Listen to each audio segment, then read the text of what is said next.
Students, welcome to my channel mathematics studies. आज हम BA/BSc 6th semester की book real and complex analysis के chapter number 5 की exercise 5.2 का लेक्चर नंबर 4 से देखेंगे। देखो, जो एग्जांपल नंबर 5 है वो एग्जांपल नंबर 3 और 4 की कैटेगरी का ही है। तो इस वीडियो में हम एग्जांपल नंबर 5 को स्टार्ट करते हैं। देखो क्या बोल रखा है कि शो दैट द फंक्शन, जो ये फंक्शन दे रखा है एंड f of 0, जैसे वो फंक्शन देते थे पीछे क्वेश्चन ऐसे f of z equals to ये वाला फंक्शन लिख देते थे यहाँ 0, तो ये वही वैल्यू दे रखी है, बस ऐसे दे रखी है। ठीक है, तो ये होगा is not analytic at 0 equal to z equal to 0 although CR equation are satisfied at that point। CR equation तो सेटिस्फाई हो रही है, लेकिन जो फंक्शन है वो एनालिटिक नहीं है। इसका मतलब क्या प्रूव करना है एक तरीके से, CR इक्वेशन और नोट डिफरेंशिएबल, तभी तो होगा नोट एनालिटिक। क्या बोले, नोट एनालिटिक है और CR इक्वेशन सेटिस्फाई है, तो मतलब डिफरेंशिएबल नहीं होगा। तो सबसे पहले हम क्या करेंगे, रियल और इमेजनरी पार्ट अलग अलग करेंगे, u और v की वैल्यू निकालेंगे जैसे हम पहले करते आ रहे हैं। फिर u और v की वैल्यू आएगी तो हमारी CR इक्वेशन आएगी, CR इक्वेशन फिर सेटिस्फाई होगी। उसके बाद फिर हम क्या निकालेंगे, डिफरेंशिएबिलिटी के लिए f of dash Z note निकालेंगे। ठीक है, फिर वहाँ से हमारी वैल्यू है जो वो एग्जिस्ट नहीं होगी डिफरेंशिएबिलिटी की, और वो हो जाएगा नॉट डिफरेंशिएबल प्रूफ। ऐसे ही किया था हमने थर्ड एग्जाम्पल भी और फोर्थ एग्जाम्पल भी लेक्चर नंबर 3 के अंदर, है ना। तो देखो क्या है कि जो फंक्शन ये दे रखा है हमें, तो जो फंक्शन है वो हम लिख लेते हैं f of z equals to e की पावर माइनस ऑफ z की पावर माइनस ऑफ 4। इस तरीके का फंक्शन दे रखा था। पहले इसको हम सोल्व कर लेते हैं क्योंकि हमें u और v चाहिए अलग अलग से, तो हम उसको सोल्व कर लेते हैं। तो देखो कैसे करेंगे, e की पावर माइनस ऑफ जेड की पावर माइनस ऑफ 4 है, तो e की पावर माइनस ऑफ जेड की जगह x प्लस आयोटा वाई करते हैं हम, और माइनस की पावर 4, तो हो गया e की पावर माइनस ऑफ ये 1/x प्लस आयोटा की वाई की पावर 4। नीचे डिनोमिनेटर में आयोटा आ गया, तो इसको हम क्या कर सकते हैं, इसका रैशनलाइज कर सकते हैं। तो इनटू में x की माइनस आयोटा अपॉन में x माइनस आयोटा मल्टीप्लाई में कर दिया इस तरीके से, तो ये आ गया e की power minus of x minus iota upon x square plus y square की पावर 4, इस तरीके से आ गया। तो ये हो गया हमारा e की power minus of 1/x square plus y square की पावर 4, तो बाहर अलग से, और ये हो गया x माइनस आयोटा की पावर 4। अब x माइनस आयोटा की पावर 4 है ना, उसको आप इस तरीके से सॉल्व करना, x माइनस आयोटा की square into x minus iota का स्क्वायर। ठीक है, जब आप इसको ओपन करोगे तो ये आएगा x square plus iota square y square minus of 2 iota x y. Similar ये आएगा, फिर इनकी प्रोडक्ट करना तो आपकी ये चीज़ बन जाएगी, मतलब ऐसी ये आएगी, और फिर इन दोनों की प्रोडक्ट करोगे ना तो आपका ये बन जाएगा इस तरीके का, x की पावर 4 प्लस y की power 4 minus of 6 x square y square minus of 4 iota x y x square minus of y square, ये बन जाएगा। ओके, तो ये बन गया। उसके बाद हम क्या करेंगे, अब जो रियल पार्ट है वो अलग कर लेंगे और इमेजिनरी पार्ट को अलग कर लेंगे। तो कर लो, तो ये क्या हो गया, जैसे हमारे e की पावर रियल पार्ट में कौन कौन आया है हमारे यहाँ पे, x की पावर 4 ये वाली टर्म और ये वाली टर्म हमारे रियल पार्ट में है, तो माइनस ऑफ x की पावर 4 प्लस y की power 4 minus of 6 x square y square upon x square plus y square की पावर 4, इस तरीके से आ गया। और e की पावर आयोटा वाली टर्म अलग से कर लेते हैं, और ये इसके मल्टीप्लाई में भी है, ध्यान रखना कहीं इसको स्किप कर दो। 4 of x y x square minus y square upon हो गया x square plus y square की पावर 4, इस तरीके से हमारी वैल्यूज़ आ गई, और ये आयोटा के साथ जो हमारा था इस तरीके से वैल्यू थी। ठीक है, तो हमारी ये टर्म हो गई। अब हम क्या करेंगे, इसमें से एक जो ये रियल पार्ट है उसको तो हम मान लेंगे कैपिटल A, और इसको हम मान लेंगे कैपिटल ऑफ B, इसकी जो पावर है उसको। ठीक है, तो हम इस तरीके से लिख पाएंगे इसकी वैल्यू को मतलब A और E की power iota of B type से। ठीक है, बस हम अपनी मर्ज़ी से लिख रहे हैं ताकि हम U और V की वैल्यू निकाल सकें कुछ करके। तो जो ये वैल्यू है वो तो हमने ले लेनी है यहाँ पे U, और जो ये वैल्यू है वो हमने लेनी है यहाँ पे V। तो ये हमारा देखो क्या आ गया, सॉरी ये वैल्यू हम लेने कैपिटल A और ये कैपिटल B। ठीक है, तो वो ये हो गया, इस तरीके से लिख रहा है taking A this and B this. तो हमारा जो f ऑफ z चल रहा था वो क्या होगा, A और इनटू में e की पावर ऑफ आयोटा B, ये हो गया। अब जो e की पावर आयोटा B, इसको जैसे e की आयोटा थीटा होता है cos theta plus iota sine theta होता है, तो कोस B plus iota sign B हो गया हमारा, जैसे ऐसे ही होता है। तो ये वैल्यू होगी इस तरीके से। ठीक, अब ये जो एफ ऑफ जेड है वो मेरा क्या भी होता है, यू प्लस आयोटा वी भी होता है। ठीक है, तो एफ ऑफ जेड मेरा जो मेरी यू की वैल्यू वो आ गई ए ऑफ कोस बी, और जो वी की वैल्यू आ गई वो मेरी आ गई ए ऑफ साइन बी। अब जो ए और बी है वो वैल्यू अगर यहाँ पे रखना चाहो तो रख लो, वरना फिर जब वैल्यू यूज़ करनी होगी तो डायरेक्ट फिर वहाँ से यूज़ कर लेना। लेकिन मैं रख रही हूँ यहाँ पे ए की वैल्यू और यहाँ पे बी की वैल्यू, यहाँ पे ए की वैल्यू और यहाँ पे बी की वैल्यू रखने के बाद आएगा हमारा जो वो मैं नेक्स्ट पेज पे लिख रही हूँ, फिर दिखाऊंगी किस तरीके से आया है। देखो क्या किया मैंने, जैसे जो था हमारा ये यहाँ पे ए की वैल्यू ये थी पूरी, यहाँ पे पुट कर दी है, फिर बी की सिमिलर यहाँ पे कर दिया। ओके, तो ये टर्म आ गई मेरी। उसके बाद मुझे क्या करना है, यहाँ पे सी आर इक्वेशन के लिए क्या निकालना, कर्ली ओपन कर्ल एक्स, वो सारी वैल्यू। तो हम जैसे एक वैल्यू निकाल के देखते हैं, यहाँ पे पहले curly open curl x at origin निकालना है 0 0 पे, वही। तो क्या होगा, limit x tends to 0, change किस में है, एक्स में, तो u of x 0 minus of u 0 0, और अपन में क्या आ जाएगा एक्स, क्योंकि चेंज एक्स में है। अब एक्स यू में एक्स की जगह तो एक्स रखो, 0 की जगह मतलब वाई की जगह 0, तो ये 0 ये 0 ये 0, यहाँ पे क्या बचेगा, माइनस ऑफ एक्स की पावर 4 अपॉन एक्स की पावर 4, एक्स की पावर 8।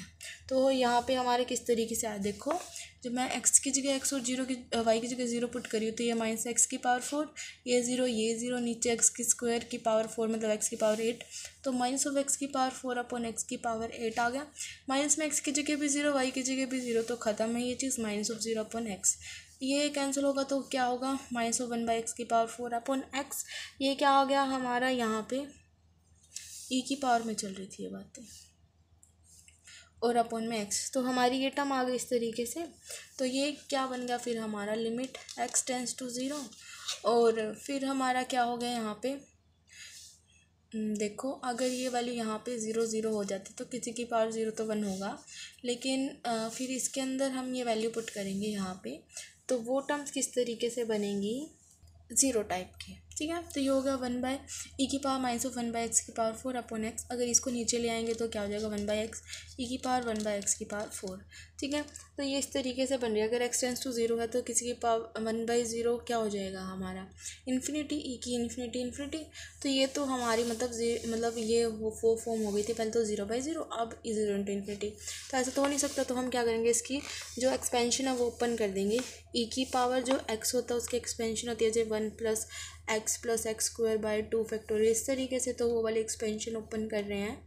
तो 1/x इंटू कर दो ओपन 1 + 1/x की पावर 4 प्लस 1/2 फैक्टोरियल 1/x की पावर 8 अप टू सोन, इस तरीके से। ठीक है, limit x tends to 0, 1 by multiply कर दो x + 1/x की क्यूब अप टू सोन, ऐसे होगा। अब x की जगह 0 पुट कर दो, तो यहाँ पे क्या हो जाएगा, यहाँ पे इसकी जगह जैसे 0, इसकी जगह 0, अगर हम x की जगह यहाँ पे 0 पुट कर रहे हैं तो हमारा क्या बन जाएगा, 1/0, वही इन्फिनिटी फॉर्म बन रही है। तो हम क्या करेंगे, वही 0 मतलब हमारा इस तरीके से आ रहा है, तो हम क्या कर देंगे 0/0 फॉर्म, या फिर हमारी ये फॉर्म बनने की वजह से देखो क्या है, अगर x की जगह 0 पुट किया तो यहाँ पे क्या हो गया 0 प्लस में 1/0, इस तरीके की वैल्यू आएंगी। और 1/0 क्या होता है, इन्फिनिटी प्लस 0 इन्फिनिटी, 1/∞ क्या होता है 0, तो आंसर क्या आ गया 0। ठीक है, तो ये वैल्यू आ गई हमारी 0। सिमिलरली अगर आप कर्ली ओपन कर्ल वाई निकालेंगे, मतलब यू वाई निकालेंगे और वी एक्स निकालेंगे, वी वाई निकालेंगे, तो ये सारी वैल्यू 0 आ जाएंगी। इसका मतलब जो सी आर इक्वेशन है वो सेटिस्फाई हो गई है। शुरू से देखो हमारी ये वैल्यू थी x + आयोटा वाई रखा, नीचे आकर रैशनलाइज कर दिया, इसका स्क्वायर ओपन कर लिया, इसको अलग से लिख दिया, रियल पार्ट को अलग से लिख दिया, इसका a नाम दे दिया, इसका v नाम दे दिया, a की पावर आयोटा b हो गया, कोस b + आयोटा साइन b, इसको अलग से ये u हो गया, ये v हो गया। u v की वैल्यू आने के बाद फिर हमें सी आर इक्वेशन बनानी होती है, तो सी आर इक्वेशन के लिए ही हमें u v चाहिए होते हैं, तो इस वजह से हमने u v निकाले थे और सी आर इक्वेशन हो गई सेटिस्फाई। उसके बाद मुझे क्या चाहिए, यहाँ पे मुझे ये भी निकालना है कि जो हमारा फंक्शन है ना वो क्या है, वो एनालिटिक नहीं है। सी आर इक्वेशन होगी, अब बारी आई डिफरेंशिएशन वाले पार्ट की। अगर वो हमारा डिफरेंशिएबल, अगर हम ये प्रूफ कर दें कि लिमिट सेटिस्फाई नहीं हो रही, तो वो हमारा नॉट एनालिटिक प्रूफ हो जाएगा। ठीक है, तो उसके लिए हम क्या करेंगे, नॉट डिफरेंशिएबल प्रूफ करेंगे। देखो, to check differentiability, at z equals to 0। z equal to 0 पर डिफरेंशिएबिलिटी चेक करूँगी मैं इसकी। देखो किस तरीके से होगी, वही f डैश ऑफ 0 क्या होता है, f of z minus f of 0 upon z minus 0, f of limit z tends to 0 भी होता है। ठीक है, तो ये f ऑफ 0 तो 0 दे ही रखा है, तो ये बच गया limit z tends to 0 f of z upon z। इस तरीके से होगा। f ऑफ z की वैल्यू कितनी दे रखी है इन्होंने, e की पावर माइनस ऑफ z की power 4 upon z minus of, ये वैल्यू दे रखी है। उसके बाद अब हम क्या करें इसको, जैसे हम नोट डिफरेंशियल प्रूव करने के लिए हमेशा कुछ ना कुछ वैल्यू ले लेते हैं। सिमिलर यहाँ पे भी हम वैसे ही करेंगे, z की वैल्यू ले लेंगे। z की वैल्यू हम इस तरीके से ले रहे हैं यहाँ पे r e की आयोटा थीटा टाइप से। ठीक है, तो यहाँ पे जब ये वैल्यू पुट करेंगे ना हम, उसके बाद फिर हम इसके अकॉर्डिंगली थीटा देखेंगे, तो जो हमारी लिमिट होगी वो एग्जिस्ट नहीं करेगी। एग्जिस्ट नहीं करेगी तो हमारा फिर वो नॉट डिफरेंशिएबल हो जाएगा। तो जो ये नॉट डिफरेंशियल का पार्ट है वो हम कर लेते हैं बुक के अंदर से। सिंपल सा है, देखो टू चेक द डिफरेंशिएबिलिटी, इतना तो मैंने आपको बता ही दिया था। z की जगह r e की आयोटा थीटा रख लिया है। अब अगर r 0 की तरफ जा रहा है तो ये 0, तो z भी 0, तो z 0 हो गया। f dash 0 equal to limit r tends to 0, क्योंकि z टेंस टू 0 था तो r टेंस टू 0 हो गया। e की पावर माइनस ऑफ r की जगह z की जगह r e की आयोटा थीटा और माइनस पावर 4 अपॉन में z की जगह r e की iota theta, limit r tends to 0 e की पावर माइनस ऑफ r की पावर माइनस ऑफ 4 और e की minus of iota 4 theta upon r e की आयोटा थीटा। अब मैं ऐसा क्या पुट कर दूँ, थीटा की जगह जो मेरी लिमिट है ना वो एग्जिस्ट ना हो। ठीक है, अगर लिमिट एग्जिस्ट नहीं होगी तो वो नॉट डिफरेंशिएबल हो जाएगा, राइट। तो मैं थीटा की जगह π/2 पुट करूँगी यहाँ पे। तो let r tends to 0 along the path theta equals to π/2, तो हमने थीटा की जगह π/2 पुट कर दिया। तो देखो r टेंस टू 0 हो रहा है, e की पावर माइनस ऑफ r की माइनस 4, यहाँ पे π/2 पुट करेंगे तो ये कैंसिल हो जाएगा, तो 2π बच जाएगा, यहाँ पे π/2 ही हो गया। Limit r tends to 0 e की पावर माइनस ऑफ r की माइनस 4, e की पावर आयोटा थीटा क्या होता है cos theta plus iota sine theta, और e की minus iota theta cos theta minus iota sine theta. यहाँ पे जो थीटा वो 2π, तो कोस 2π माइनस आयोटा साइन 2π, और ये हो गया ये कोस π/2 प्लस आयोटा साइन 2। ठीक है, ये हो गया हमारा इस तरीके से। और कोस 2π की वैल्यू होती है 1 और साइन 2π की वैल्यू होती है 0, तो यहाँ 1 माइनस 0 क्या हो गया 1 हो गया, तो यहाँ पे तो कुछ फ़र्क नहीं पड़ा। उसके बाद आई हमारी ये वैल्यू, जो कोस ऑफ π/2 होता है वो 0 होता है, साइन π/2 होता है हमारा 1, तो यहाँ पे r इंटू आयोटा आ गया इस तरीके से। अब आयोटा नीचे तो हो नहीं सकता, तो हम क्या करेंगे, डिनोमीटर में आयोटा नहीं होता तो रैशनलाइज कर देंगे, आयोटा से मल्टीप्लाई आयोटा से डिवाइड, आयोटा से मल्टीप्लाई आयोटा से डिवाइड। यहाँ पे आयोटा आ गया, आयोटा स्क्वायर की वैल्यू -1, तो minus of iota limit r tends to 0 1 upon r, और ये वाली वैल्यू नीचे आ गई, तो r e की पावर e की पावर r माइनस 4, जी माइनस था ये नीचे आने से यहाँ पे प्लस हो गया। ठीक है, नाउ सिंस अगर r टेंस टू 0 कर रहा है तो ये वैल्यू क्या हो जाएगी 0, और 1/0 क्या आता है इन्फिनिटी, इन्फिनिटी होगा तो डिफाइन नहीं हुआ, एग्जिस्ट नहीं हुआ, एग्जिस्ट नहीं हुआ तो नॉन डिफरेंशिएबल, और नॉन डिफरेंशिएबल है तो नॉन एनालिटिक। तो ये था आपका एग्जाम्पल नंबर 5। जो आगे आर्टिकल्स होंगे वो अलग से मैं बताऊँगी, वो भी बहुत ज़्यादा इंपॉर्टेंट है, 5.2 ही आपके ज़्यादा इंपॉर्टेंट है 5th चैप्टर की। ठीक है, thank you guys for watching my video, please like share and subscribe to my channel, thank you so much.